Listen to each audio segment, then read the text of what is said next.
And he told them a parable, saying, The land of a rich man produced plentifully. And he thought to himself, What shall I do?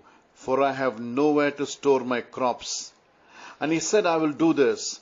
I will tear down my barns and build larger ones, and there I will store all my grain and my goods.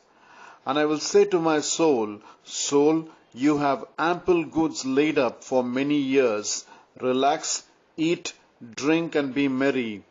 But God said to him, Fool, this night your soul is required of you, and the things you have prepared, whose will they be?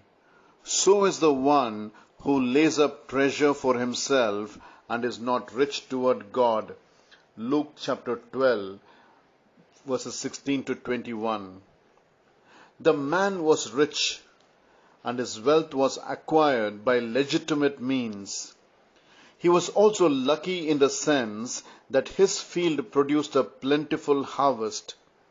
The word luck is used here to show how a modern man would understand the man's good fortune. In those days, such an abundant harvest would have been thought of as a sign of his Zoe.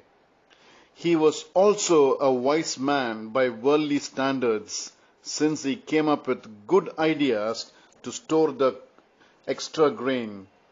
His foresight and planning for the future shows that the man was a good planner. All these attributes would make the world call this man successful. But God calls him a fool.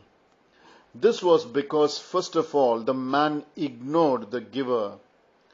This man has to be understood from a Jewish perspective. You shall remember the Lord your God, for it is he who gives you power to get wealth, that he may confirm his covenant that he swore to your fathers, as it is this day. And if you forget the Lord your God, and go after other gods, and serve them and worship them, I solemnly warn you today that you shall surely perish. Deuteronomy chapter 8, verses 18 and 19. He directly violates two commandments.